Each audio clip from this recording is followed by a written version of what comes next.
It would be a all lady band. Yeah. All right. Lady parts. All right. Rick, welcome to Movie the Podcast. That's right. Movie the Podcast. It is Emilio Estevez starring the only Sheen that decided to keep it 100. Emilio Estevez. We watched Maximum Overdrive, which provided us with minimal entertainment. It's a movie about a truck and a line cook and a girl who kind of looks like Adrienne Barbeau if you took all the best parts of Adrienne Barbeau and said, just throw that in the trash. And that's Maximum Conviction. She just doesn't have big tits, basically. Well, she also has a head like a watermelon. It also Yardley Smith, which is always weird when she pops up in anything. I could not deal with her at all. Every time she's yelling off screen or laughing or something, I couldn't fucking be bothered. Yardley Smith is Bart or is Lisa? That's Lisa. Because she's because I was watching with people and someone said, "Is that Bart Simpson?" Like, no, that's Lisa. Close your eyes. You can see Nancy Cartwright. Yeah, she sounds just like Lisa Simpson doing a Southern accent in this movie. Like, it's fucking bizarre. A cursing Southern Lisa Simpson was pretty funny. Yeah, because that's just her regular. She's like what's his name, Archer or Bob's Burgers. Like that's just her. That's just her. Yeah. That's just her voice. Like it's not like she's putting on a voice. You know what I mean? I don't want to bury the lead for this whole month, but I kind of love Emilio Estevez, and I don't think I knew that until we started doing this show. I love Emilio Estevez. He's got strangest charisma. He's got chaotic baby goose energy. Is the best thing I could think of. He kind of looks like him. He's got crazy, he has psycho eyes, but you know what it is? He's got this weird voice where it's very high pitched, but also incredibly raspy, which is a combination you don't get very often. Yeah, like my son. He's got that, so he could be a new Emilio. There you go. But yeah, we watched Stephen King's directorial debut. Ooh, and he's grand opening, grand closing. Yeah, real bad. And we'll get into it, cause I don't know about you guys when you were kids, but I was kind of obsessed with Stephen King. I read a whole bunch of Stephen King books. Because you felt like you were flexing because you read a 12,000 page book when you were 10. But I love I enjoyed, still do, most of his book. I enjoyed The Stand. I enjoyed it. I enjoyed the one about the Kennedy assassination. I thought that was a fucking absolute triumph. Dude, he has a really good book called From a Buick 8 that's very short that I think is really good. It's a more recent, being last 30 years or whatever. But Running Man rules. This is rules. This is based. Richard Bachman's a different guy. Yeah. Oh yeah, sorry. This is based off one of his short stories, which is hilariously just named Trucks. Hell yeah. Richard Bachman's penis is only 6 inches long. Stephen King's penis is 9 inches long. Interestingly enough, though, he wrote the screenplay for this also, but it's not really like the short story. Like the short story is pretty different than this. Yeah. But anyway, we'll get into it. So anyway, what did you all watch this week? Daddy is Away. Alec, who I affectionately refer to as the show Daddy, is not here, so you know what that means. 6-hour podcast. Yeah, no timekeeper. 6-hour podcast where Sean and I talk about fucking esoteric independent filming. The thumbnail is just going to be the Lenny. I'm always interrupting people. But anyway, what did you all watch this week? Sean? I didn't watch anything because Microsoft is a shitty corporation that I hate. My Xbox Series S just died, within a year. He's saying it's overheating. Shit. The S stands for sucks. Yeah, that's. I was talking to TJ Analog. Is it still under some kind of warranty at this point? Well, it would be if I didn't fucking crack it open and look at it.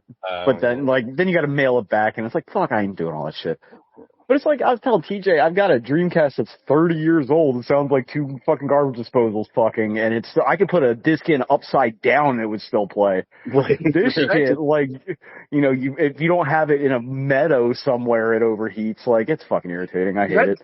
Did I tell you about when my Xbox 360 got the red ring of death? No. And then I sent it to go get fixed, and it was they fixed it. It cost me $100. They sent it back, and then that next day, the day after I got it back, they were like, yeah, we know it's an issue. We're now making all these free, and if you paid for it, we're going to give you your money back. So I promptly wrote them and was like, hey, you guys owe me $100. No, we don't. This went round and round. This went round and round for like 2 months of me being like, I got a little bit of my dad in me. Like I got like a righteous vindication. And I was like, well, we're just going to make a stand about this. I don't stand for anything, but I'm standing for this hat.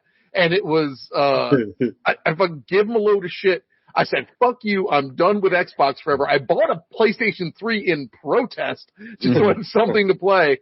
And then I called I wrote a letter to the Better Business Bureau of Washington State, to which Washington State's Office of the Attorney General said they are filing a complaint upon my behalf. Wow. To which Xbox, Microsoft said, here's your $100. You That's bitch. hilarious. Hell yeah, man. Dude, the worst one I had, because I know TJ's probably not so much. I know me and Gogs are big Mass Effect fans, like big. Oh, I enjoy it. I played 2 and 3. I also would like to express my admiration for that particular space role-playing game. I never finished 1, but I played it. I played it in the wrong order. So like playing 1 after 1 was easily the most hardcore. Well, I got and all that the moon, the car that you drove. It was like clunky. I didn't care for it. Anyway, the 2 and 3 were good. It's called the Mako, but I go the day of release. I go to my fucking Funko Land or whatever the fuck GameStop, and I get it. And I go home and I pop in the PlayStation 3. It starts loading and goes, fucking overheat dead. So I had to go buy another PlayStation same day just so I can play this fucking game. Hell yeah. Yeah. Respect. Yeah. The original Mass Effect was an Xbox exclusive for a while, right? Like a long time. Yeah. Yeah. But no, I'm excited to watch, things I'm excited to watch are the fucking, John Hillcoat Blood Meridian. Like, I'm fucking over the moon about that. I can't wait. Like, I know it's in like pre-production right now, but like, just give me a time machine. Yeah. Like, Gogs, if you're not aware, John Hillcoat, the guy that made The Proposition and Lawless and, Blood Meridian's also Cormac McCarthy, is it not? The Road. It is. Yeah, and so he wanted to make Blood Meridian years ago, and he even got McCarthy's blessing, and he couldn't do it. The guy that owned the rights, like, wouldn't give it up. So something's changed, and they're making it now. So like, isn't Blood Meridian like super fucked up or some shit? Oh, you've never read it? No. Read it. It's really good. Yeah, it's incredibly fucked up, but I would argue it's like, I don't know, it's one of my favorite books. It's set like the Civil War or post-Civil War or something like that? It's post-Civil War. But like, I don't know. It's, 1997. Yeah. I mean, that's post-Civil War. That's technically post-Civil War. It's a lot like correct. I mean, The Proposition was inspired by Blood Meridian, so I already feel like you got the perfect director to make it, because like, it's about what I would affectionately refer to as the gross West. But it deals with a lot of the same stuff that The Proposition does, and that like Red Dead Redemption does, where it's kind of about the like end of the West. Yeah. The only other person I could see making a really good version of that is Scott, what's his name, Out of the Furnace. Cooper. Yeah. Here's a crazy one that I always kicked around. Refn. I think Refn could make it. Nicholas Wingding Refn. Or, you know who else? Because I think they do like grounded, like. Oh, the guy that made Mud? The guy that made Mud. I think the Safdies would be an interesting choice. Oh, yeah, like a modern. Well, it'd have to be set in downtown New York. No, I bet you they could make a period piece. Those guys are pretty clever. Anyway, but yeah, Blood Meridian, I can't wait. I'm a fucking McCarthy head, so. Yeah. Joseph, Cormac, Andrew, Pickle McCarthy, I love them all. A famous commie hater. I mean, he was like based in his own way. No, I'm not agreeing to that. Speaking of commies, we're recording this on May Day, so leave cookies for Thomas Sankara and like, no, I didn't watch. Respect our labor. Send us just random increments of money for the thousands of hours of free podcasts that we've given you. Yeah, and also seize the means of production. Yeah, help us seize Spotify. Yeah. And who's going to stop us? Joe Rogan? Oh, God. He's all gacked up on DMT. Yeah, and HGH. Oh, yeah. And he probably could stop us, too, to be honest. He would very easily stop us. I don't know. I think the three of us could take him. He's pretty good. No, I just picture him like looking like fucking that picture of him looking like Baron Harkonnen just hunting us with a compound bow. Like I feel like it would go really bad for us. Yeah, like he fights like legitimate primates. Guys, have you seen the stills from Dune 2 yet? No, I'm not. But I'm awaiting it on bated breath. Check out the internet; it's pretty cool. The internet's great, but actually, I say that, but the internet's not great because I did watch the teaser trailer for the Twisted Metal show, and I'm not happy about this at all. You are also not? like I am not. Like, also, I don't want a comedy Twisted Metal. Do you want a comedy? Wasn't it? I mean, it was a black comedy. Yeah, but I don't want it. I don't want that. I like the dark. I like Twisted Metal Black. I like sad boy version. You want Paul W.S. Anderson's Twisted Metal? Yeah, Did you already get that? Yeah, I want we got a lot of death races. No, I want those are kind of I want the Cormac McCarthy fucking Twisted Metal. I want those where they're just walking around the whole time. People, you know what? Give me they're just who's that jackass that makes it all sad all the time? I don't know. He did Antichrist. Give me his. Lars von Trier's. When I think of car chases, the first name I think of is Lars von Trier. I'm just saying. That's pretty cool. Like I'm picturing like Dogville Twisted Metal where there's just like fuck that. Give me the Werner Herzog fake Twisted Metal documentary. Now that's an idea. But I don't want like a silly Anthony Mackie in a Subaru Twisted Metal. Who is Metal. he playing in the I don't know. I don't know which character. I think it's a Cash Cole situation. It's a Mortal Kombat like a original character. Cole, you're right. Yeah. Yeah, but it wasn't Cash. That was Grifter, right? Yeah. Cash Cole was Grifter from Wildcats. Did I read this correctly that there are 32 MCU movies total? Like already? That's altogether, yeah. That sounds about right. Yeah, that's probably. So fucked up. Yeah. I mean, it's been going on for the better part of a decade. They put out like 5 a year. Right. Yeah, that's probably accurate. Anyway, so long story short, I didn't watch anything. Yeah. All right. Guys, did you see who's playing Sweet Tooth in Twisted Metal? Is it really Samoa Joe or is that a joke? It's a David Prowse, James Earl Jones situation. He's the body, and Will Arnett is the voice. Oh, that's kind of fun. I don't like that I either. kind of like that. I want. Did he even talk in the games? I don't remember. Did he talk? Yeah. I don't remember. I remember. Oh, my hair's on fire. Eat ice cream. I just remember I don't even remember the endings in Black, but I remember like the endings in the originals like were really, really silly, and they were like comic book drawings. The endings in Black were fucking dark. Dude, the endings they were like the endings of the WrestleMania arcade game where like Bam Bam Bigelow causes a nuclear holocaust. Right. Yeah. Anyway. Let's see. I watched one thing. I'm in the process of watching a second thing, which I'll finish tonight, but. What's the second thing? The second thing's called, it's Shudder's original, I think it's called Revealer. I don't think it's Reveler. I think it's Revealer. Yeah. And it's about, basically it's a 1980s like period piece, set, it's a biblical apocalypse happening outside of a peep show. And it's pit, a holy roller. Well, it probably is Reveler. Like a revelator. Yeah, but the name of the peep show is Revealers. Yeah. So, but it's like it sets this woman who's out there protesting it. Premise.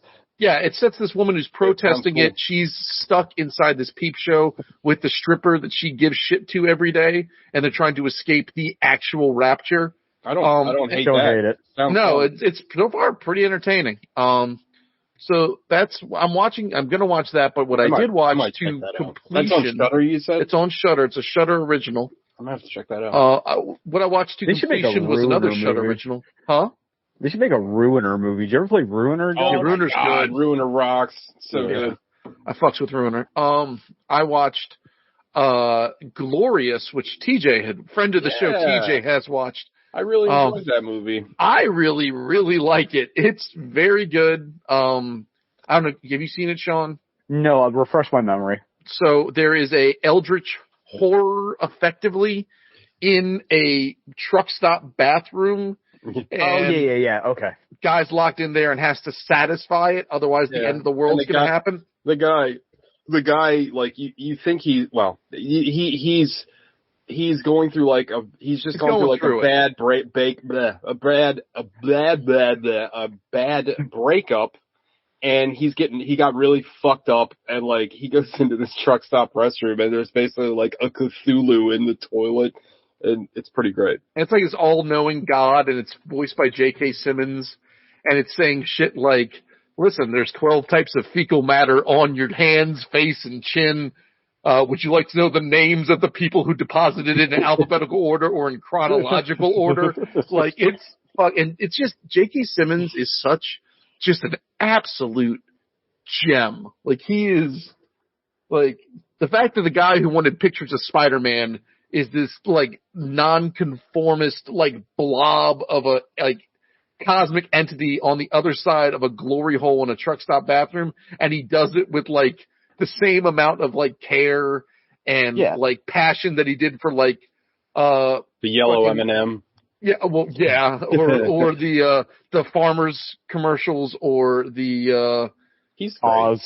Yeah, or Oz, or Whiplash. Like, he's it's good. Cool because he's one of these guys that just seems like he's like, yeah, I'll do it. I don't care. Yeah. Yeah, I think he's just happy to be on the team. Like, I mean, how much money is he making for his voiceover performance in fucking Glorious? Yeah, probably not a lot. We could probably not a lot, but he's like probably just cool with just like, he's just happy. Like, he's probably just happy he has like such a good career and everybody loves him. Yeah. Remember when he got fucking stroked to play Commissioner Gordon and he never got to take his coat off and he never moved for 10 seconds? That was so fucking confusing. Like, why? Like, I mean, maybe they probably paid for a personal trainer and he probably just got shredded just to get shredded, you know? Like, I didn't click on it, but I saw an article. It's like, here's Zack Snyder's theory on the nightmare sequence in the movie. I was like, his theory? He wrote the fucking movie, dog. Like, how do you only have a theory about it? Yeah, he should be at that pretty much squared away. Bro, you're now terrible and you're making theories on shit you wrote. That's pretty fucking funny. But Glorious, not only is it funny, but it's also kind of dark and twisted. Oh, it's got a phenomenal M. Night Shyamalan. Take a fucking note, because this movie's got a legit twist that's like really goddamn I won't spoil it, but like I didn't see it coming. Nope. Nope. But it makes total sense once it's revealed. Once it's revealed, you're like, oh, I get it. And actually, it's not only does it make a lot of sense, but it like once you reflect on things that happened earlier, you're like, okay. Yeah, that tracks. I totally agree. I really like that. Another Shudder original. Yeah, a fucking gem of a Shudder original. So check out Glorious. Original is like, they're just killing it, man. Yeah. Like, they're doing great work. But I'm going to finish Revealer or Reveler. We'll figure it out. And then I'll report back next week. Yeah, I might sent watch TJ a picture of Hi-Ya has original content that they're releasing on physical media now. Oh, really? Yeah. Hell yeah. Wild. Like, what was that one channel? It was like Gangsters and Bitches or something. Like, it had a tough. The name was not great. It was something awful. It was like Gangsters and Babes or something. Yeah. Like, we went through a period where we were like this is before the advent of the Plex, where we were subscribed to the weirdest Amazon Prime channel. Oh yeah, it's like one movie like we're watching. Blaxploitation channel, like that one was actually pretty good. They had some good shit on there. But yeah, and Hi-Ya was pretty good if I remember correctly. But anyway, that's what I watched, TJ. I just watched one thing, and I watched like I watched like a I forget what it was. Oh, it was some weird like video games you can't believe they ever attempted to make and never made. Kind of video. So at one point they were talking about Grand Theft Auto clones, like when that was popping off, and how you had games like Vigilante 8. Oh, Vigilante 8. No, one of the drivers, not the original. No. What is the Getaway? That's what I'm thinking of. Yeah, the Getaway is a big one. L.A. Streets of Crime, L.A. I think it was. That turned into Sleeping Dogs. Yeah. Sleeping Dogs, which is one of my favorite games ever. Yeah, the game rules. Never made another one, which is a real shame. But anyway, so. And also, another one of these games was they made the Godfather game, if you guys remember that. I remember that, yeah. Fucking, crazy that they, Didn't it have a respect meter? It did, and I want to say they used I think they used like Marlon Brando's real voice without getting his permission, and his family was like he was furious. Dead. No, I know, but like it was like a legal, like even though he's in the movie, I think like they really, I don't think they have the legal right to use his voice, like I something like that. Anyway, they were gonna make a fucking Taxi Driver GTA game, which is holy so fucking ridiculous. Like Travis Bickle Taxi Driver. Yes, Travis Bickle as like. You're the protagonist of this game. It looked insane. Anyway. They made a fucking Warriors game, so I'm not surprised. The Warriors game is actually really good. Yeah. That's made by Rockstar, too. There's another GTA connection. But anyway, I watched Taxi Driver, a movie I haven't seen since I was probably 20 years old. How is it? It's excellent. I mean, it's a real, I mean, I know. You haven't watched it in that long? No, I have it. I own it on DVD and Blu-ray. I have a really nice 40th anniversary Blu-ray of it, and I actually fucking fired up the Blu-ray player. And then you're like, I haven't Reagan. Bro, I haven't turned on my fucking Blu-ray player. I couldn't even tell you the last time. Crank it up like an old Victrola? If I had like, I what swear about to God, your 4K Blu-ray player? That's the one. Because I don't have the PlayStation in the living room anymore. It's in it's in my bedroom, hooked up to my giant master computer. Where the magic happens. Yeah. Well, I have a 40-inch monitor now, so it's just like I might as well just do like the PlayStation there. Anyway, that's besides the point. It's really a great movie, and like De Niro. I know that people know it's a great movie, but like De Niro's really fucking good in it, and like. Everything is just like so like pitch perfect, and like it really is like kind of transcendent. Like it's about kind of, I don't know, the malaise of like kind of men going nowhere, which is something that's like obviously resonates with me. Yeah. But like it's what they did before 4chan was invented. Well, I mean, that's what I was getting to. I mean, like, honestly, like, I mean, this probably sounds kind of crazy, and maybe I'm on like the internet too much, but like, it feels like there's like a direct line from like a Travis Bickle to like modern incels, right? Oh yeah, like, 100%. Without a question. Except like, Travis Bickle worked out. Yeah. Well, and the thing is, like, but Travis Bickle is like he's like an incel with ambition. But like he was like a vet, and he like it's a really like interesting like thing because. You know, the kind of post-Vietnam movie, like, you got a lot of that, like, oh, we were spit on, oh, blah, blah. But, like, I think... That never actually happened. Right, it's fake, first of all. But I think what's more interesting than that is you come back home to nothing. And, like, society sucks. And, like, Sean has said this a lot, and I completely agree with him. There's just something about that fucking 70s New York vibe. Hell yeah. It's grimy. Like, I love it. And it seems like it's like some kind of permanent night. You know what I mean? Yeah. Even in the daytime, like it seems dark. And it's just, there's something about it, especially that era of movies. And anytime like a film tries to like duplicate this, like there's just something about the feeling of it. Like I know like it's also like all those like, you know, when all these kind of disparate cultures really started coming together, you know what I mean? Where it started like, you know, and they're just slamming into each other and nobody knew how to fucking deal with it.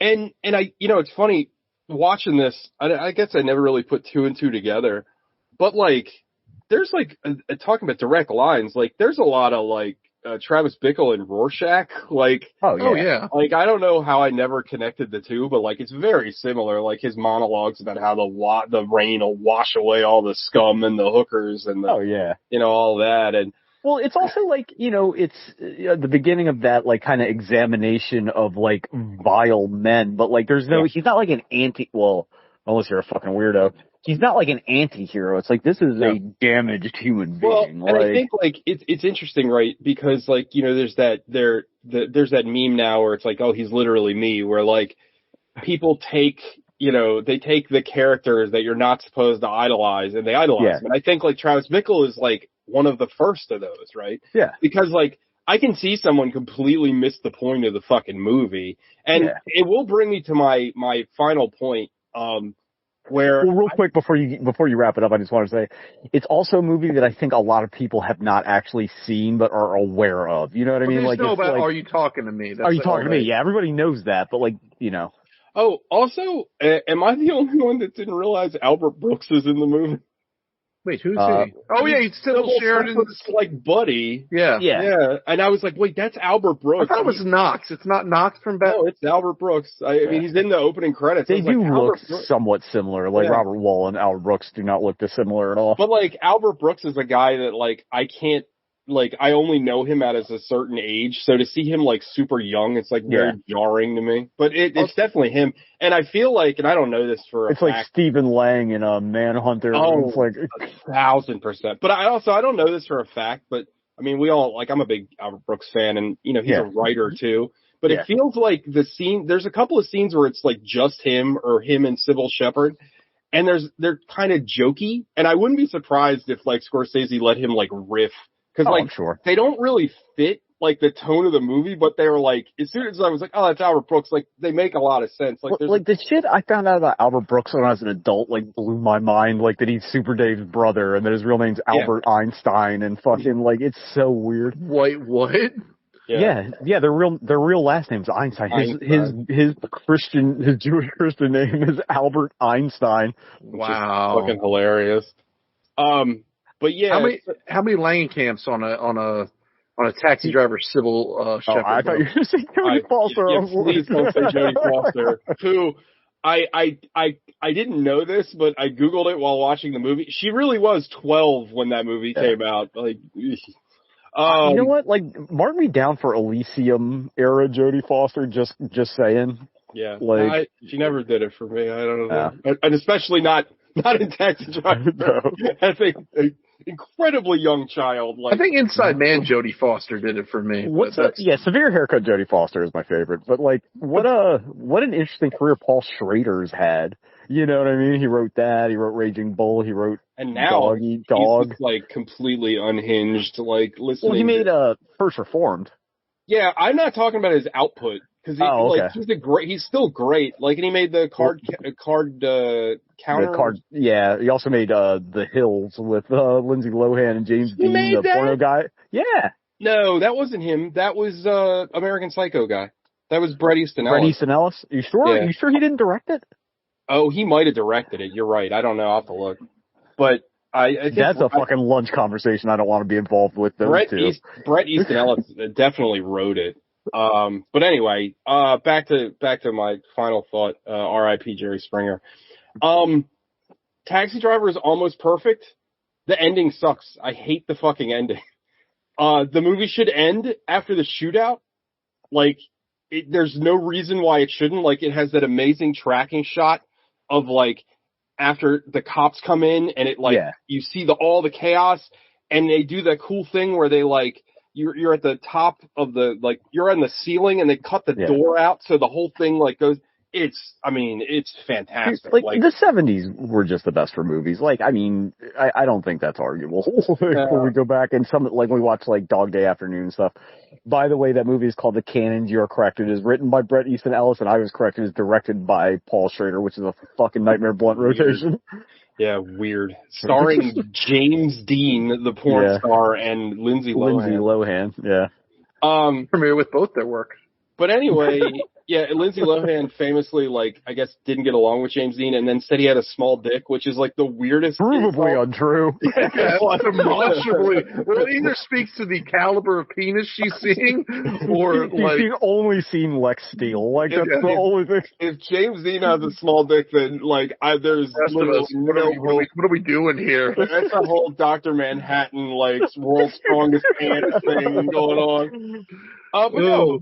The movie should end at the shootout. I have no idea why the movie ends with, like, the like, first of all, I can't think of her, Iris's family, him reading the letter from Iris's family that she's, like, rescued now, and, like, I guess he got off because he killed nothing but assholes and scumbags. It's the same reason why No Country for Old Men ends at the fucking letter instead of ending with Jagger walking away, because writers get writery. Yeah, it's too much. And also, like, I mean, the cherry on top that I really hate is that Travis picks up Sybil Shepherd and they like, hey, how's it going? Like, what? Like, what the fuck is that? And I can already, I didn't look it up, but I'm sure that like film bros for years have been like, oh, Travis died and this is like he's in a coma. We're Braziling him? Is that what we're doing? But like there's nothing in the movie that points to that. It's just so jarring and weird. Like I don't like it, and to me, like it literally takes it from like a 10 to like an 8. I think it like really sucks. Like I forgot. In the end, I don't know why Travis Bickle wanted to save their life. Maybe he just wanted to save anybody's life. Well, the thing is, like, it ends so perfectly, right? Because, again, like we were just talking about, Travis is, like, totally misguided. And the only, like, it's only, like, this is going to be a weird parallel, but, like, fucking right-wing psychopaths, like, they'll fucking defend Kyle Rittenhouse because one of the people that he shot was, like, a bad guy. But, like, he didn't know that. He looked into that one. He's not a Terminator. He didn't pull up his whole history. Oh, this guy's a shithead. Bam. No, but like Travis Bickle was literally about to murder the senator guy. Yeah. And it didn't work. So he's just like, fuck it. I guess I got to go kill these people instead. Like it's just happenstance that he ends up murdering a bunch of people that deserve it. Yeah. And that's the point of the fucking movie. And and I don't know, there's something just so chilling about him, like, as soon as he kills all those people, the next thing he does is puts the gun up to his head, click, click, click. Like, holy fuck, that is intense, man. That is so fucking intense. And, like, De Niro, I mean, again, like, you know, praising Robert De Niro, but, like, the way that he's just washed. Like, it's so powerful. And then him just kind of, like, sitting in the chair, and he's just like, it's almost like he's hoping the cops will shoot him, right? Yeah. And, you know, he's white, so they don't. But, the whole, like, him putting his own bloody hand against his head and my God. And then he's like, I guess I'll go make Dirty Grandpa. It's so fucking good. And then I feel like it's a little diminished by the end, like the weird, like, coda ending. I don't know. Anyway. That's my opinion on a 50-year-old movie, but I mean, it's a great one. It deserves to be a classic. I forget who it was. I don't know, one of the, like, Rolling Stone, maybe, they put out, like, their top 100 movies of the 70s, and Taxi Driver is number 4. Blazing Saddles number 2. Blazing Saddles is great. Blazing Saddles number 2. But like, Blazing Saddles is a cultural touchstone, like, more, it's more like, I mean, you gotta remember, like, Godfather Part 2 was number 1. Jaws, where was Jaws? Jaws is, like, 11, which is that's fucking absurd. That's a problem. But, like, you know, comedies are broad, you know, like, I know we don't tend to, like, rank comedies that high, but it's like, you know, they are important. Number 2? Like, I could see top 10, but, like, number 2 over... I mean, I'm not saying I agree with it, but I understand. Yeah. Anyway, well, here, put a room of 100 people in there and have them sit through Blazing Saddles in Chinatown. Tell you which one they like better. You know, that's a fair point. Anyway, that's neither here nor there. Those lists are made for people like us to argue about. Eraserhead made the list. It's in the top 20, which I forgot that was made in the 70s. Like, if you ask me, like, oh, it's like 82 or something. It was like 79. So it's like barely 70s. Or no, I'm sorry, Eraserhead's like 78. So anyway, but yeah, that's all. That's everybody, right? Yeah. So, Gogs, tell us about... What happened in the AC/DC movie? Oh, my God. I forgot. Dude, so real quick, I forgot AC/DC scored it, and, like, when the music started, I was like, oh, someone made something just barely distinctly not fucking Thunderstruck, because it's like, but I was like, okay, it's like, you know, just enough to not get sued. Then it flashes on screen music by AC/DC. It's like, oh, fuck, AC/DC ripped themselves off. Well, they didn't even score it. Yeah, it's just music by. Yeah. Like, they just, like, I think there's 3 original songs and the rest are, just greatest hits. Also, shout out to whoever did the credits, because they don't, like, most of the time when like, bands are doing the movie score, they put it in the same font as the actors, but they actually put the fucking AC/DC. Yeah, it was fucking dope. Also, the movie opens on one of the worst AC/DC songs, "Who Made You," which is like that is an original song. Yeah, who made who, I believe. Yeah. Who made who? So dude, this movie starts out like big style, insane. Okay, so guys, the fucking. It's not a crawl because it's just one frame. Oh, yeah. But it is fucking insane. The Earth is in the tail of a comet. Yeah. Yo, they were stuck on comets. Was that like the Halley's Comet thing? Did people think that it was going to cause like wizard accidents? Like for real? Was it like a Y2K thing in the 80s? Because you got this, you got Night of the Comet. There's like a bunch of comet shit. Yeah. They were in it for, there was like 6 hours. There was like 6 days, 7 hours, 42 minutes, and 13 seconds. There was something very distinct. And then, so I'm going to say this. I'm putting on Front Street. The first 20 minutes of this movie, amazing. Knockabout pure fun. Maybe the best first 20 minutes of any movie. I am here for it. So in the first 20 minets of this movie. Well, I think I texted TJ. I'm like, I'm 5 minutes into this movie, and like, I hope it stays like this. Hey, and of course. So Gogs messaged me. I think Gogs watched it literally like an hour before I did. And he said something about he's like, man, it's too bad the middle of this movie. And I was like, I'm just watching it now, and this is like a white knuckle thrill ride. Like, cars are flipping over, watermelons are going everywhere. Yeah, cars are exploding. People are like flying all over the place. Like a drawbridge goes like cans of Coke. Yeah, like a drawbridge goes full psychopath and kills people in ways that doesn't make any sense from an angle or approach. Like, you wouldn't slide down a drawbridge and dump into the water. That's not how drawbridges actuate. Rules are fucking insane. Oh, the rules in this, there's no rules. Because, all of these cars don't go psychopath. Just the bridge goes psychopath. And then the Bebop Cola machine fucking fires hot rounds out at a baseball coach. Sometimes the alien magic causes mechanical activations, like it does in this, where the switches turn and all that shit. Yeah. Sometimes shit just happens. Sometimes the machines are telepathic and can hear them from miles away. Like, insane.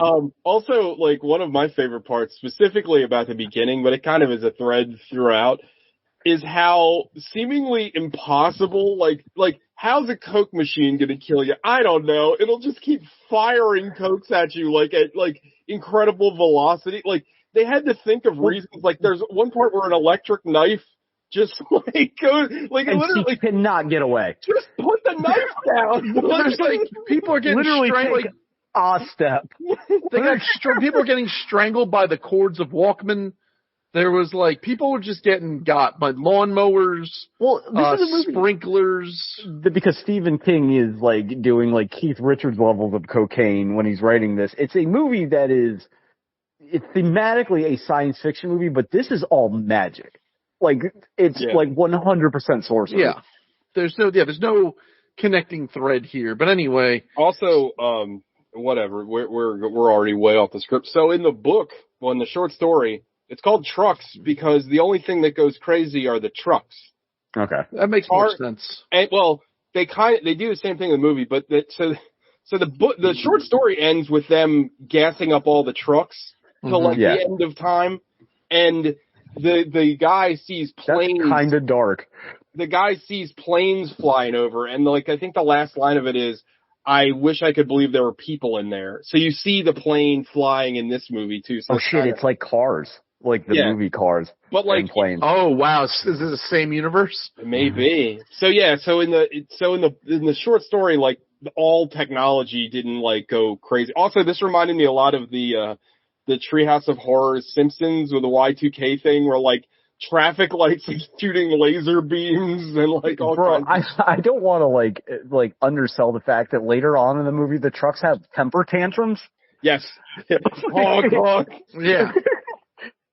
It's sorry, God, we're 10 seconds into the movie. No, but there's not much to say. Really, all the fun shit happens, right?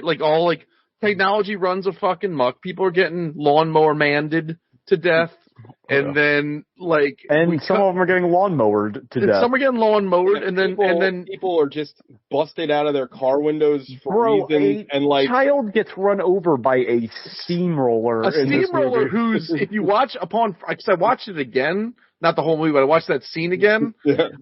When that steamroller comes busting through center left field, the fucking drivers, the steering wheel is loose. It's just bopping around all over the place. Bro, and then, apparently a wagon is technology, like an actual electronic machine, because there's a wagon that just has a gun mounted to it for reasons.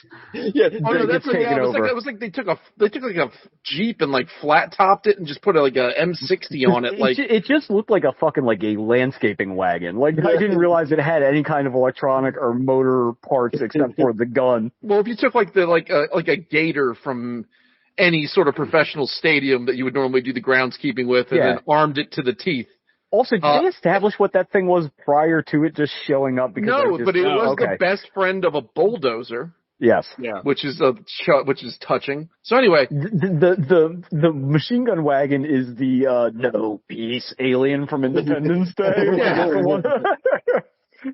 So okay, so where are we at? So let's just get on it. So everything's going fucking wackadoodle, and we fucking like this broad who's I don't know 6. She's getting felt up by like a Bible salesman. Oh my god! On her way to the truck stop. She's getting aggressively Me Too'd in this truck. Like, he keeps calling her, like, baby dolls. Everybody in this movie is calling every woman, like, sweet tits every 5 seconds. Yeah, we can't emphasize enough how awful the writing is in this. Like, everyone talks insane in this movie. Everybody acts insane in this movie. Like, it's one of those movies, I don't know when you guys have made this joke before, but it's like one of those Takashi Miike movies where everybody learned English phonetically. Like, nobody has any context to what they're actually saying. They're just saying stuff. Yeah, it's a lot of stuff gets said without thinking. Yeah. A lot of people, and everyone ends up with this mecca, which is the, like, Rocket Boys truck stop or something. I believe it is called Dixie Boys or something like that. So everybody, hey there, Dixie boy. And the guy running it is the guy that played Commissioner Gordon. Yeah, shout out to Pat Hingle. Yeah. Pat Hingle's there, and he's he should have been Emmett Walsh. Should have been Emmett Walsh. But because Pat Hingle is like running basically like an ex-con exploitation diner, and Emilio Estevez is playing Dennis Haysbert in Heat. Yeah, and but that's a good one. So and if you look, once they do, if he's got a star on his punch card, Emilio Estevez is a felon, and then he goes look at all the other punch cards. Someone's got a double star. So can we talk about the guy that works there named Gene Poole? No, I didn't know there was a guy named Gene Poole. Also, is Gene Poole the guy that literally just has like a porno wall? Like when you go in there? Like, yeah, it's like this porno bunk. Yeah, it's literally like a people were in the 80s. Like people that worked blue collar jobs were just sticking pornography to everything. Yeah, like, you saw Die Hard. Yeah, that became a landmark. There's a part later on, and I thought about more modern filmmaking. Even this movie's very old, but like there's a scene where that like so in the beginning of the movie, like a kid's baseball team, like we said, is hilariously massacred, but one of the kids survives. And he ends up at this truck stop. But there's a scene where this child walks into like the porno den right after Emilio Estevez fucks that lady, and he's like, "Hey guys, what's going on?" But like all that porno is there, and I just remember like listening to the director's commentary is super bad, and they had like I think it's what's the Evan Goldberg? That's Seth Rogen's writing partner, right? The guy. Yeah. So like. You know the scenes where he's doing all the dick drawings? They have the flashback. So they legally couldn't have like a little kid with around those dick drawings. So they had to get, I think that's like Evan Goldberg's hands in those scenes. But like, they didn't give a fuck in the 80s. This kid's like exposed to like a hardcore pornography, like all over the wall. To what end are we sticking the pornography wall? Is it A, to prove how gay you're not? Like, nobody's gonna think I'm gay because I have like the most hits per capita of anybody in a room. Or are we doing wall jerks? Like, am I just there's 100% wall jerks. You think they're wall jerks? It's definitely wall jerks. Also, dude, crazy. That wall is the equipment of being 8 pages deep on Pornhub. You're like, I gotta find something. You're just scouring, looking for anything that's gonna get the rig roll. Can we talk about, like, how humongous porno magazines were in the 80s? That guy picks up a fucking copy of High Society or whatever. High Society. It's like the Wall Street Journal. It is humongous. Also, that scene is fucking disgusting because first of all, he's taking a big greasy shit reading a porno magazine, but him and they're eating nothing but truck stop food, and this guy's fat, so yeah. But him and Emilio Estevez are having a conversation. You don't have conversations in the fucking bathroom. It's disgusting. Also, you're taking a shit. Like, I'm not talking to anybody while I'm taking a shit. I'm sorry. Yeah. I don't know. Am I weird for like? I don't talk in the bathroom. It's weird. No, I don't want other people to exist when I'm in the bathroom. Yeah, I mean that like. Thank you. Yeah. I don't want them to exist. I have 100% had a conversation with my old man while he was taking shit through the door, like we were in jail. But I'm not in there. So I do have if I ever become a hitman, that's my calling card. I will get you while you're taking shit. That's gonna be my move. So. Just heads up. Well, you take the name Hitman and you put an S in front of it and you got one. Oh shit, man! Hell yeah!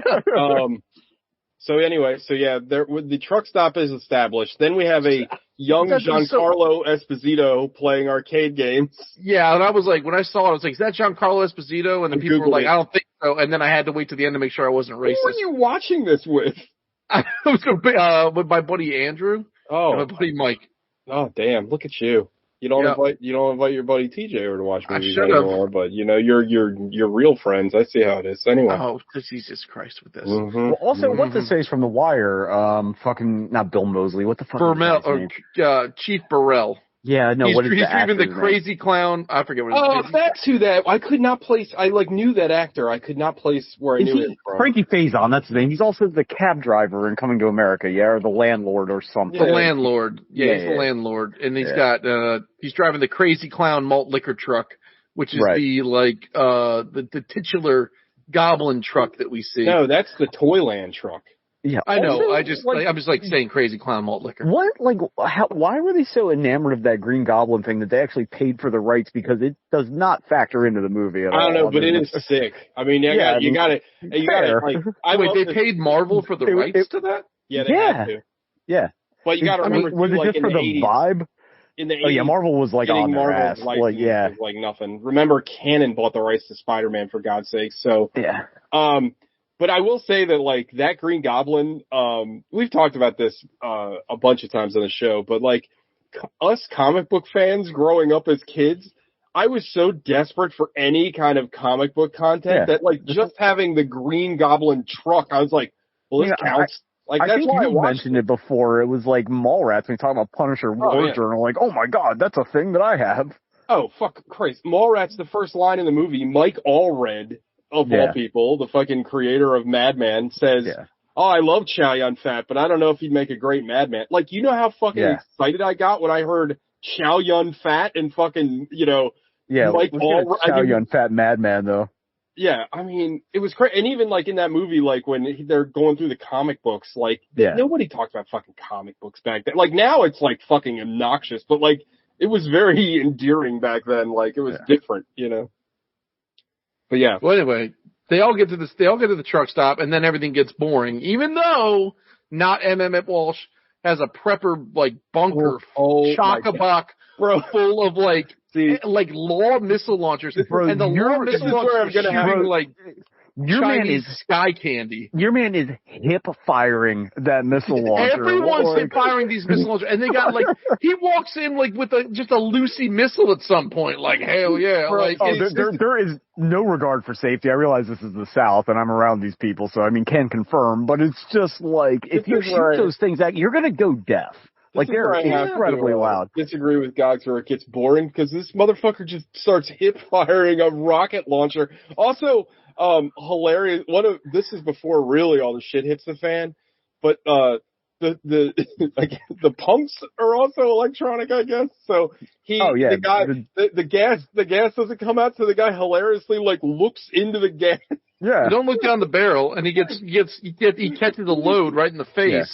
Also, we didn't talk about it, but in the midst of all this chaos, newly married couple, some dude and Yardley Smith, Lisa Simpson.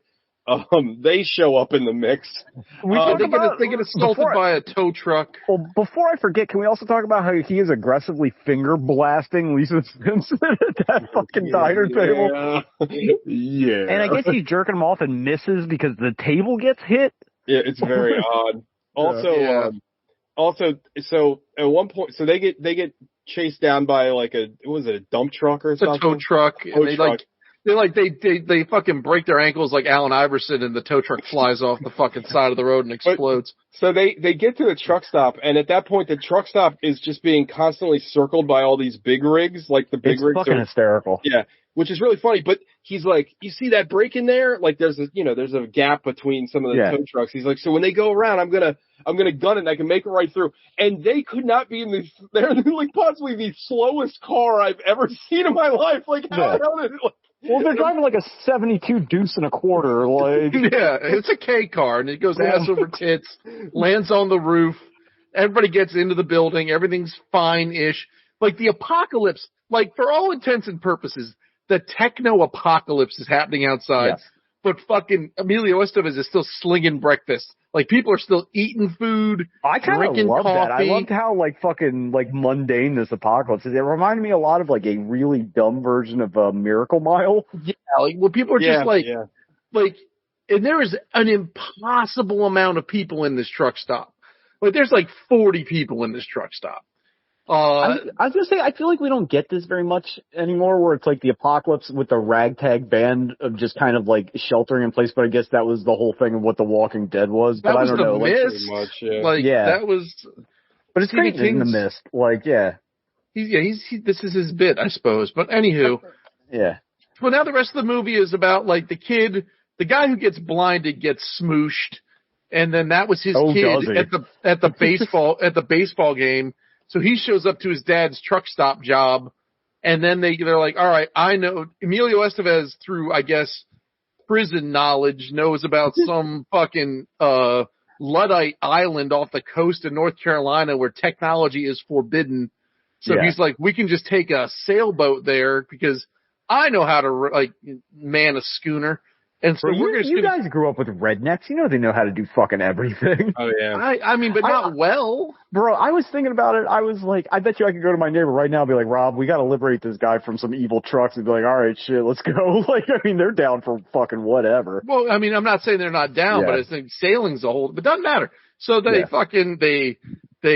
so at some point the trucks are like, hey, they contact them through Morse code and say, juice us up or die. And then there's like, the M60 fucking truck and his best friend, the bulldozer, show up, and the bulldozer catches a hot one, and then the M60 truck's like, not today, and he just zaps a whole bunch of people. Also, where I kind of lose like the telepathy. Like, I guess the machines can communicate with one another because it's like, oh yeah, we can't because we can't pump the gas because they shut the power off, and then the power comes right back on. But they also don't hear them plotting against them somehow. Yeah, it's very strange. Also, we kind of glossed over the weird, like I don't even know how to describe it, like the weird romance between Emilio Estevez and that lady and this woman he just met. Because when she shows up, she her salutation is almost like they were like old friends that are finally getting. But no, they're just they're just truck stop fuck buddies. There's a scene like where she's like, he's like, are you scared? And she's like, yeah. Can I hold you? And like they like hug each other like brother and sister, and then they kiss really awkwardly. I haven't seen like awkward relationships portrayed like this since like the fucking Clone Wars. Like this shit or Attack of the Clones. Like this is right they're up probably there. Gonna die, so like fuck it. Yeah. No, but it's fine. But like the way that it's written, it's so weird and like everybody's really also and weird. That actress is real bad. Like it's probably no fault of her own. This is like a half measure behind a Yorgos Lanthimos movie. The way like this dialogue is constructed and delivered. Like exactly. Like, but I don't think it's like a. I don't think I've ever seen a hero with their ass in the air like that before. Oh yeah. Exactly. Like what? Like what the fuck? Anyway, you fuck like a hero or so. Like it's something like that. Yeah, it's like you got a dick like a hero. What they keep? Yeah, I thought his name was Hero for a minute. Like I was like, did they name his name? His name is Richardson. Billy. Yeah, but like I thought his name was actually Hero Protagonist. This is loosely adapted from Snow Crash. Death Knot sleeps the tiger. So now, okay, so they get this brilliant plan. They fight off the gun truck. They drop a grenade in it. People get got. They sneak away through enemy lines. They make their way to the coast. They are pursued by the Goblin truck and other trucks. They fight more trucks in man-to-truck combat. And that is exactly the way he said it is what happens. They are literally fighting trucks. Although one truck in Emilio Estevez is getting a chest bumping contest. That is the best part of the movie. It's so stupid. It's like, I'm out of gas. What do you want me to do? And the truck, it's like literally chest bumping, except one is a big rig. Like, it doesn't work. Like, it's so stupid. Yeah. And then it like a dog, it like noses the phone booth out of the way so it can get more gas. Yeah. Oh my God. The trucks when they got unruly is so funny because they're just like, honk, honk. The fucking bucket loader just had this bucket up and go fucking tearing ass around the gas station, knocking shit over. Also, can we talk about Emilio Estevez's weird fucking rumination on aliens and how he's figured out what's going on? And he's like, I believe he said, isn't this exactly how an alien would like sweep a planet clean? Yeah, imagine if we were buying a house and it was all green and it turns into like fucking like really weird monologue and then like it just cuts and is not addressed. Yeah. Nope. He's also like, I guess, right? Because like, maybe? Sure. Maybe because, okay, so here's what happens. They get on the boat, they blow up the trucks, they get on the boat, we are reassured, now we get another crawl that says all the survivors are survivors. Oh, by the way, real quick, Russian weather... Yeah, and then they were saved by, I don't know, let's say communism. A Russian weather balloon equipped with thermonuclear devices and a laser cannon shot a UFO out of the sky. I believe weather balloon is in quotes, like it's like a winking. I get it. It's the a fact nuclear that winter movie balloon. has a fucking opening crawl and an ending crawl is fucking insane. Like, I have a feeling that the ending crawl wasn't there. Yeah, and they were like, we gotta fucking put something. This movie doesn't make any fucking sense. So this UFO that has up until this point not been mentioned nor acknowledged has been shot out of the sky by the Russians. I thought it was a comet. Like, I thought that was... Well, then they're still hanging out in the comet for another 4 days. They even said that. It's like, we're still in the comet. Well, a comet is that's an IFO. Right, that's an identified we know what flying that object. Yeah. Like, isn't that the whole, was that the Hale Bop where they thought that God's spaceship was hanging out in the tail? That was like in the 90s, right? That's the Heaven's Gate people. Yeah, then they drank all the Kool-Aid and got spicy. Were they all wearing Air Force Ones? Yeah, Keds worn by God-fearing Christians. That was Nikes. That was a Saturday Night Live thing. It was like a video of them going through the compound, showing everyone wearing Nikes. Then the tagline was Keds, worn by God-fearing Christians. Okay. Also, there is another version of this movie that they made. It's a Canadian made-for-TV movie called Trucks.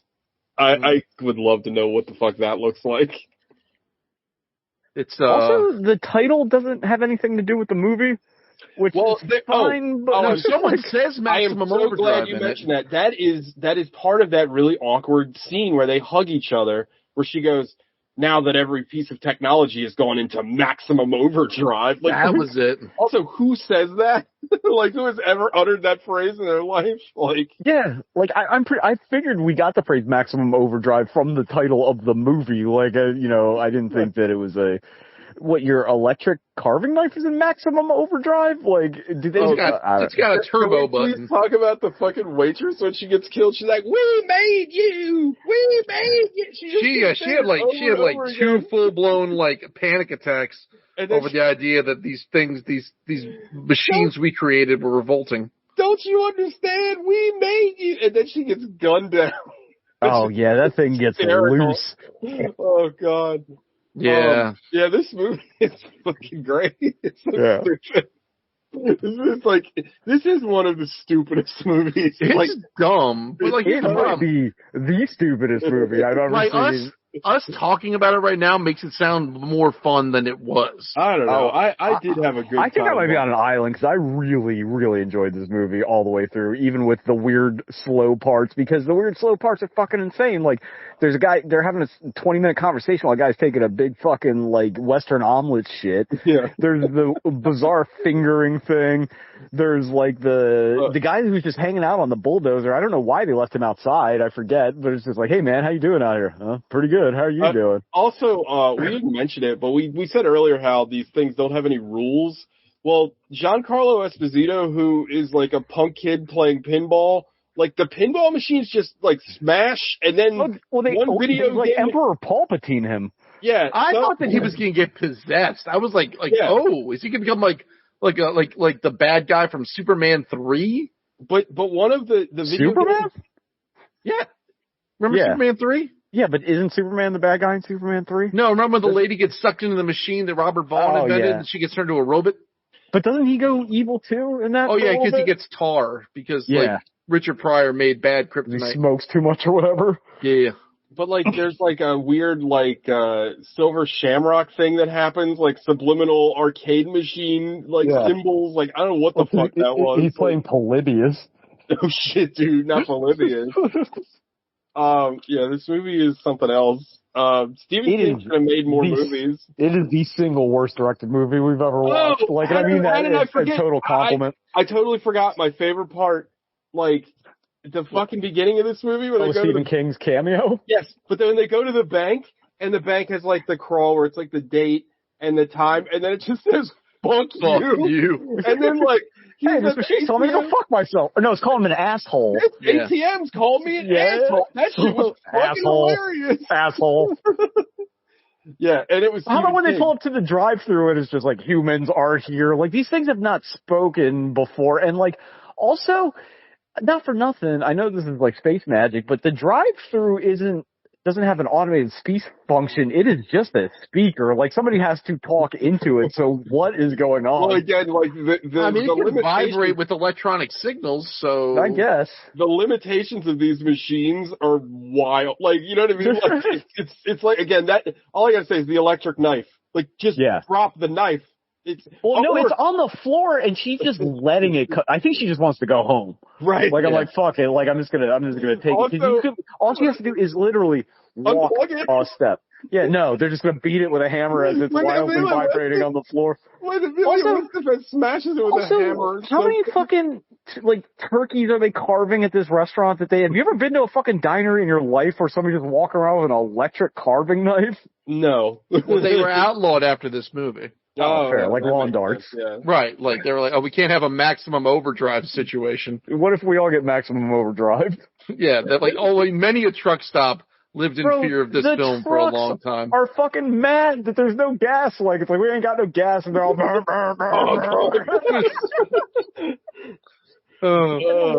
The one has, I forget, is it the wagon or one of the trucks where it's honking and you just see the horn getting depressed on its own just nonstop? Like, the horn is also mechanical? Like, there's some kind of, like, automated switch that depresses the horn? I think we've established the rules don't make any sense. The rules. There's no rules. Like, the only rule is how, like, Stephen King needed 3 pounds of cocaine a day while doing this movie. Like, I just, it's so weird to me that, like, even based off of, like, again, it's not a great short story. Like, the concept is kind of stupid, like, in and of itself. And then it's just like, okay, like, of all the stories to make, like, this is in Salem's Lot. Like, go through all those short stories. There's much better stories than this. Well, like, I'm so glad that they made this when everybody was still coked up. And I don't know if I said on the show, but I said to TJ, it's like my favorite genre of movies, the 80s jank movie.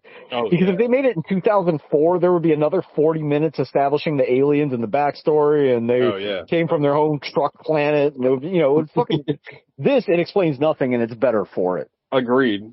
Yeah, I agree with that. Anything else you're going to talk about? We talked about a lot in this movie already. I just love that the machines have decided they're going to kill Deke or whatever, the kid, and they're chasing. He has a whole side plot of just getting fucking assaulted by lawnmowers and bulldozers and every other goddamn thing. And then he's out screaming, and they're like, "Oh, we got to go save it's that fucking Bible pervert." Yeah, but it's a kid. Like, how could they not tell the difference between? No. It was the Bible pervert screaming. Oh, okay. It's just he happened to coincide with when. Is he the one that, like, it was supposed to be that he got backed in and knocked off, but the stunt's so weird that it looked like he just ran into the back of the car and then dove into it? And he got, like, physicsed, like, through the sky, like. Yeah, it looked real weird. He glitched over a fucking guardrail. Your man no-clipped into a fucking bitch. I do love this movie has a 17%, I think, on Rotten Tomatoes, not unlike Free Jack. Also, bless up Emilio Estevez for just doing every fucking weird ass movie. Like, fuck it, I'll do it. Yeah, why not? Yeah. This movie is absolutely insane. Like, it's just so fucking weird. I kind of love it. I kind of know why I loved it as a kid, because it's just so fucking, like, you can't believe. I don't know if I've ever seen it. Oh, I've not seen this before? I don't think so, no. Oh, that's wild. I thought for the longest time, I thought this was Duel. The Duel? I thought, the Steven Spielberg truck movie. Yeah. Yeah. But, anyway, let's get into Five Knuckle Shuffle. Who made who? Who made who? Who made you? About to rock. He just throws his sleeping bag into the shit water. Oh, yeah, what was that? Why would you be taking that sleeping? Why did they even need to take that sleeping bag? Who knows? They spend so much time in the catacombs underneath this fucking truck stop. How many people do you think peed in here? They're just standing like waist deep. They're just getting fucking cholera. It's fucking awful.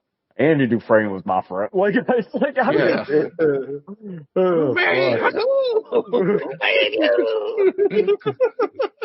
That's not bad. That song's growing on me just over the course of the episode. The fucking beginning of the movie where, like, there's, like, an AC/DC, like, tour van. He's like, what the hell's going on? Yeah, it was like, Oh, I thought of Gogs because it didn't have a sign that said low shoulder, but it did have a sign that said soft shoulder, and I always think of fucking Gogs and Jennifer's Body because he loves that fucking pun for the band name. Oh yeah, it's a good time.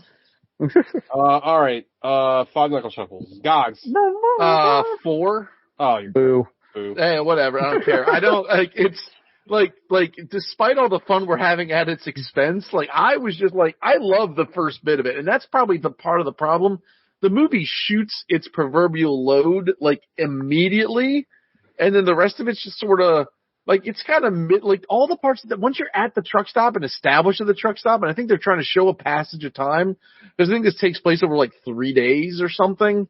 Yeah. It gets kind of boring and stupid. Like, I want it to be, what I would really prefer is that this is, like, just Emilio Estevez on the run, like, Judgment Night-esque, like, just running like in a constant state of duress, being like make it the Running Man, but instead of Professor Short Circuit or whatever, it's like a fucking zero turn lawnmower. Like just like he's just everywhere he turns throughout the city, it's just like death and the apocalypse.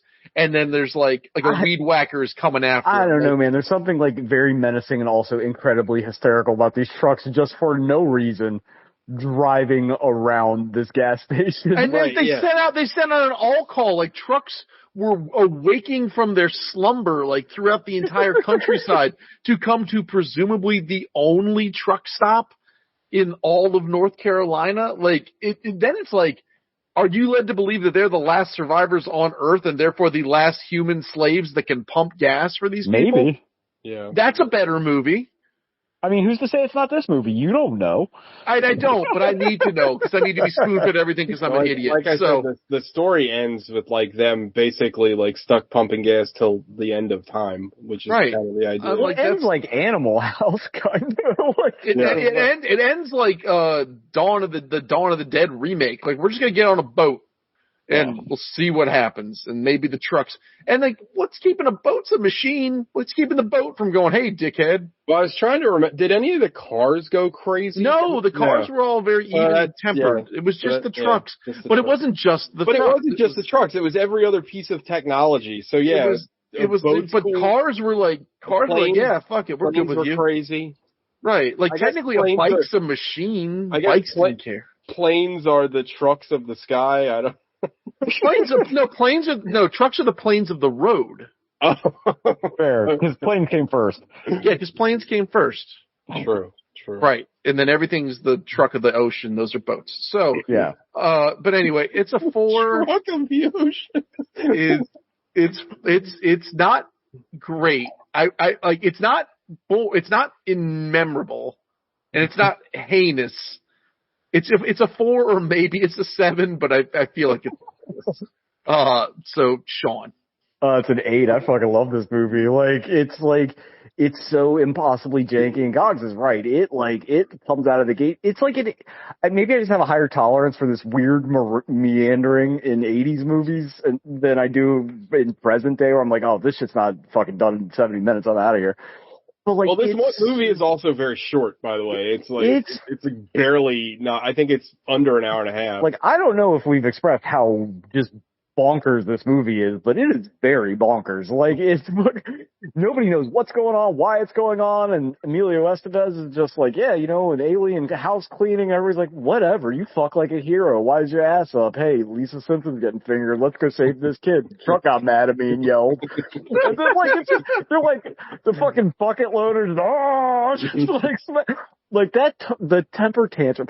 He's like, I got a plan, and he just smacks the swivel gun and throws an M80 down there, and it fucking freaks out and shoots everybody. Like, it just starts spraying bullets and shooting other trucks, and like, it makes zero sense. Like, everybody like explodes into like a bag of blood when they get hit by something. Fucking the Coke machine that is like the most well-stocked Coke machine in the history of Coke machines is firing these cans at a velocity of no less than 100 miles an hour. And it's like, what is the movie where the guy, is it Happy Gilmore where he's standing in front of the tennis ball machine? Yeah, he goes to the batting cage. Baseball. He's taking like, that's what this guy's doing. He takes one straight to the dick, and then drops down, takes it to the chest, drops down again, takes it to the head. Like, the kid puts up a fucking catcher's mask, and they're fucking beaning him, and he's like, hey, coach, are you okay? No, he's real fucking dead, bud. And then he just he fucking like wire crawls his way out, and he's riding his bike, and then a lawnmower's chasing him, but the lawnmower can only go lawnmower speed, so it's like really, really anticlimactic.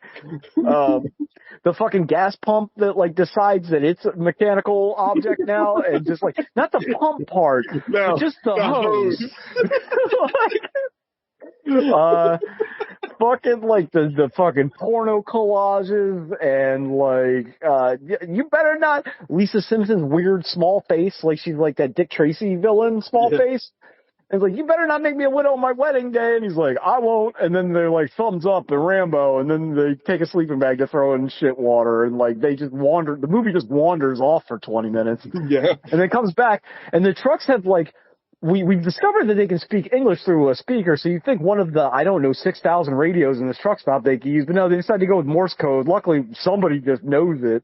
And it's like, truck mad, need gas, no human hurt. Like, they talk like fucking, like Amy the gorilla in Congo. So in the story, the fucking Emilio Estevez character is like former military, so he knows Morse code.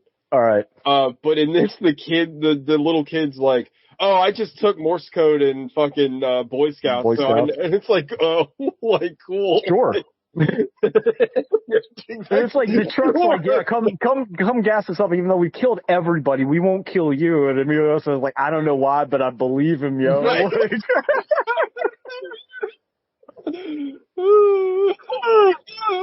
He's straight up having an argument with a sentient truck that can't talk, and it's like, what do you want, boy? And it's like, I don't have any more fucking gas, son. And he's just like, fucking shoulder checking him. This is a cinematic triumph. Like, I think they kicked around remaking this movie a million times, and it would not be cool. Like, this is like a very, like, of its time. Yeah, it's an 8. Like, I fucking adore this movie. TJ. It's also an 8. I love this movie as a kid, and I like this movie more now just because, again, like, the level of incompetence that's, like in this whole movie. Like, this is, like, to me, this is like on the level of like a Neil Breen movie, like a fucking like Tommy Wiseau movie. Like Stephen King's trying, but like, everybody's trying. I say this a lot, but like I mean Stephen King like knows how to write. Like, you know what I mean? Like, how but he doesn't know how to direct. Yeah. But like the script is really bad. Like, and I admittedly, like, his novels, like, his dialogue's never been the best, but like, I don't understand how somebody that's like competent in writing can write this and be like, yeah. The people in this movie are trying in the same way that I'm trying at XCOM 2. Like, I'm very earnest about it, and I'm doing it, but I like have no idea what I'm doing, and I like should not be doing it at all. Gogs is very good at those games. I'm terrible at it. That's fascinating. Yeah. I named all my characters after the Marines from both Predator and Aliens. That's awesome. But no, like the movie is so hilariously like weird, like and like unintentionally at times, which is the fun part. Like all the like obviously like the machines revolting and all this is weird and the comet, but like arguably the weirder part. Stop! I'm sorry.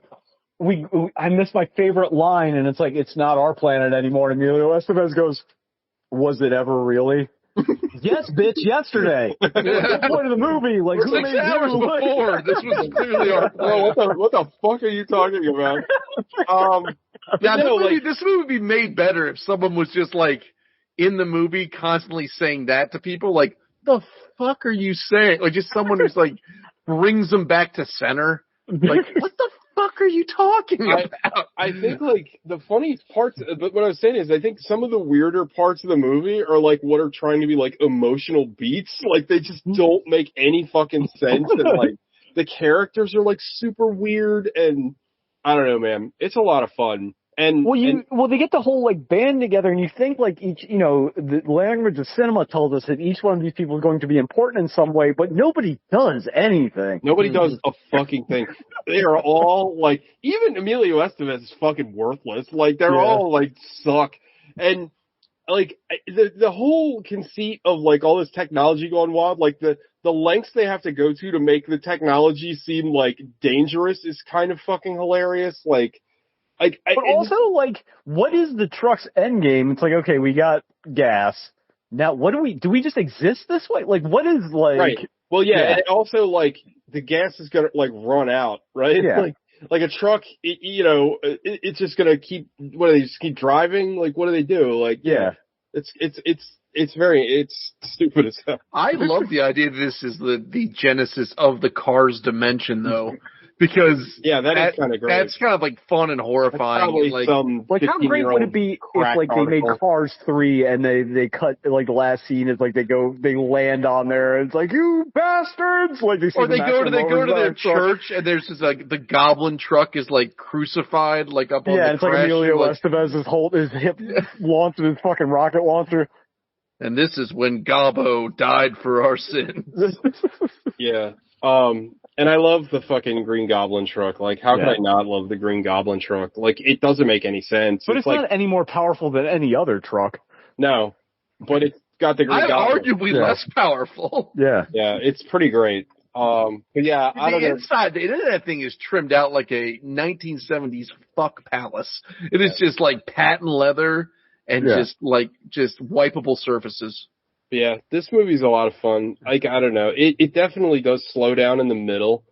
Cause but like, again, I think like the slower parts are kind of funnier than just outlandish parts. Also, in the beginning when the bridge, opens up, like those car crashes look like way too authentic. Like, it looks like there's like fucking, I don't know, flip this fucking car over and blow it up. Like, I don't know. It's hilarious. So yeah, I don't know. It's a fun movie. I enjoyed it. So yeah. What do we got next week? Who's got a pick? This is my pick. If I remember correctly. Okay, what are you picking? A Judgment Night. Damn it! Okay, that's what I was going to pick. All right, I'll pick something else. Speaking of soundtracks.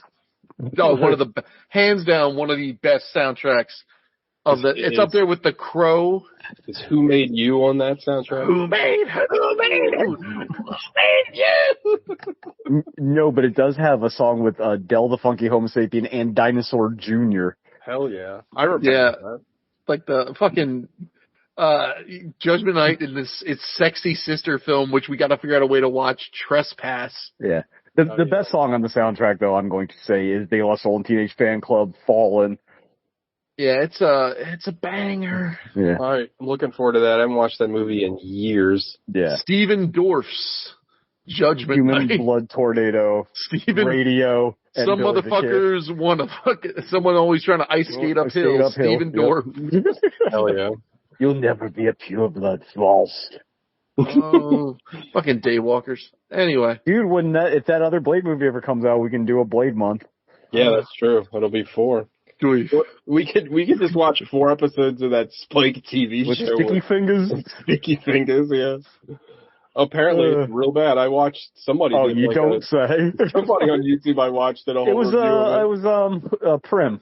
Was it? Did he? Yeah. Yeah. Terrible, yeah. Oh, dude, shout Shout Factory's put out a collector's edition of fucking Trespass on Blu-ray. I'm gonna have to go snack that up. All right, everybody. Do all those, like, surviving the game, all that shit. We should have a month for that. Yeah. All right. See you guys later. You know what to do. Right. Eat your own ass.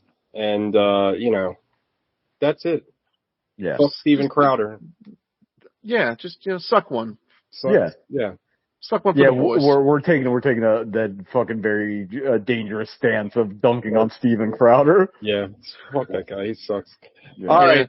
All right. Bye, everybody. Bye-bye. See ya.